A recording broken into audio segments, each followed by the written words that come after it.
Welcome again to Screenwriters Talk Screenwriting. This episode contains a free lesson from my course, Comedy Writing and Production. Create comedy content from script to screen. You can find a link to the course in the podcast description.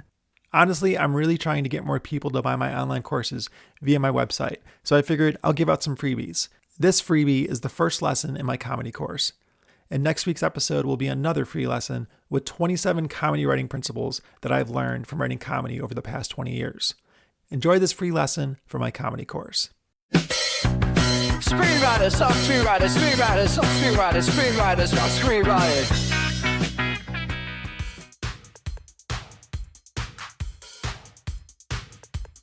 Thank you for watching this class.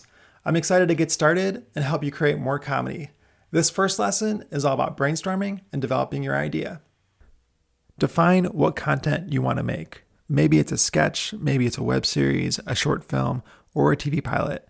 Whatever it is, try to figure it out by the end of today if you haven't already.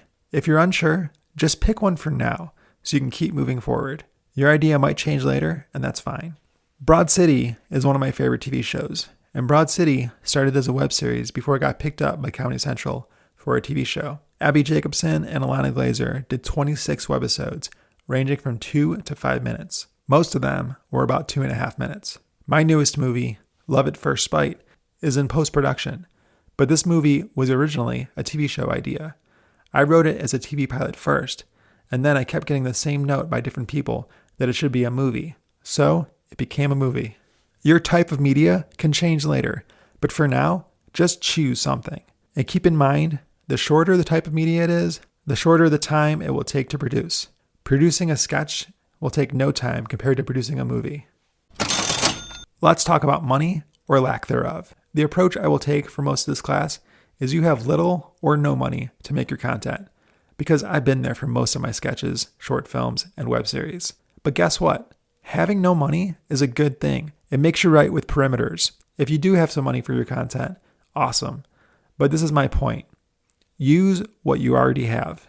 If you want to produce your content, then write with the resources you already have. Let's say you want to star in your own web series. Well, you know what you can do. If you can cook, maybe you want to write your own comedy cooking show. I had a friend who loved to cook and also loved 420, so he combined his two favorite love interests into an online cooking show called Freshly Baked with Bud Leaf. We had a mutual friend who was great at producing and already had a camera and mics, so the only thing they had to pay for was the cost of food. Broad City starred two funny women who wanted to write and produce their own material, and that's what they did. If you watch those webisodes, they look like they cost practically nothing. As a kid, I loved Wrigley gum. I used to buy all 5 flavors and stack one piece of each flavor and would chew a giant 5-flavor piece of gum. I was a weird kid, and as a weird adult, I had the idea to give these gum flavors a personality, like the M&M characters. And I also love Nickelodeon's Stick Stickly. So I created a web series called Wrigley Friends. The actors led their voices to this project for free. The only thing this series cost me was the price of gum and materials we used to make mini sets. And we built these sets inside cardboard boxes and shoe boxes. Jerry Seinfeld and Ray Romano were great at stand-up and already did bits about certain everyday things. They then took these bits and developed them into TV episode ideas. Again, use what you already have, whatever that is. Think about locations you have. Do you have an uncle with a fancy house? Do you know a park that's pretty empty most days? Do you work somewhere where the boss is cool with you filming there? Kevin Smith wrote and produced Clerks because he worked inside a convenience store, and he got permission to film there during the night when the store was closed. If you don't have a lot of locations, that's fine. Use the ones you got. Or maybe don't use any at all. In 2020, nobody could film anything outside because of the pandemic. I lived in Hollywood, and most of the year, I couldn't leave my apartment. So I decided to write and direct an entire feature film via Zoom. The result is a Christmas film titled Christmas Staycation. I'm pretty proud of this film, and it still makes me laugh. I also found distribution for it and made all the money back that I put into it and then some. Plus, filming on Zoom is a lot faster than filming in real life. If you do happen to have money for the comedy content you want to create, then make sure you use it wisely. And still, think of the parameters of what you can afford. After this lesson, write down a list of all the resources you have at your disposal already.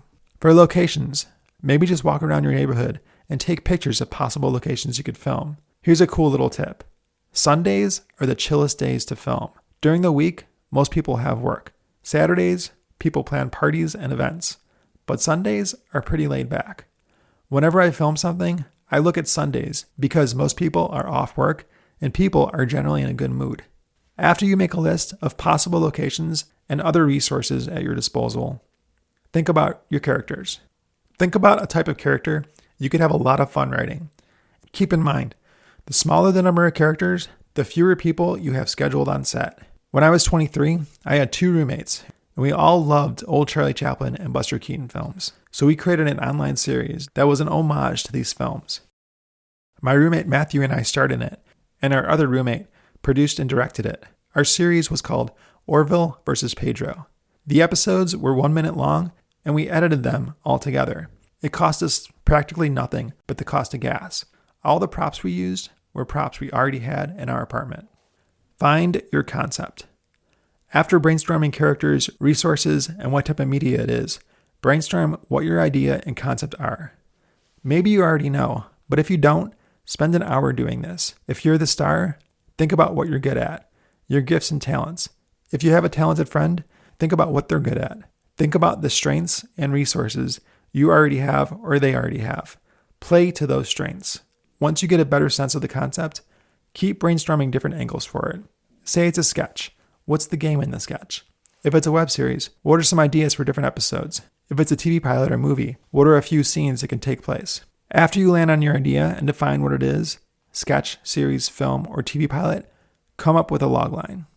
A logline is a very short synopsis of the idea that you can easily pitch to your potential cast and crew. Make this 30 words or less. Your logline might change later, but for today, write something down. If you want a better idea at a logline, use IMDb and look at the short synopsis that's written for every film and TV show there. The logline for my web series, Monster Therapy, is monsters and their spouses work on relationships and marriage therapy. This is exactly what I said to people as I pitched it to them. I would then give them examples, like how Jason's wife wants him to get rid of his old ratty hockey mask, or how the children of the corn grew up and now they're adults of the corn, and how the wives are sick of living in the same vegetable. Brainstorm a bunch and have fun, but remember, try using what you already have, and then come up with a logline.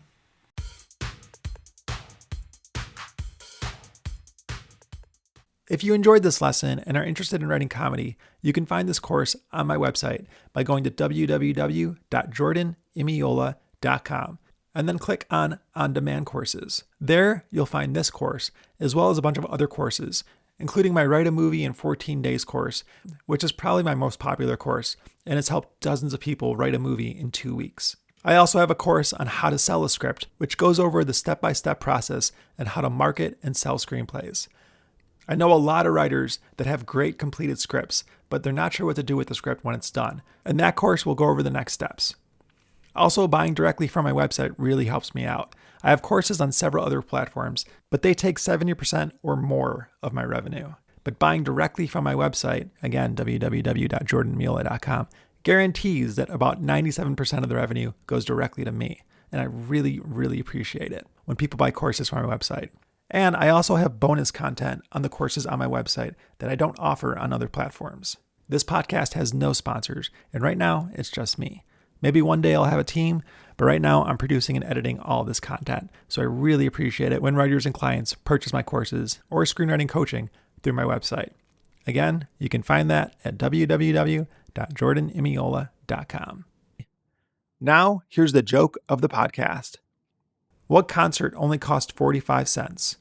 50 Cent featuring Nickelback.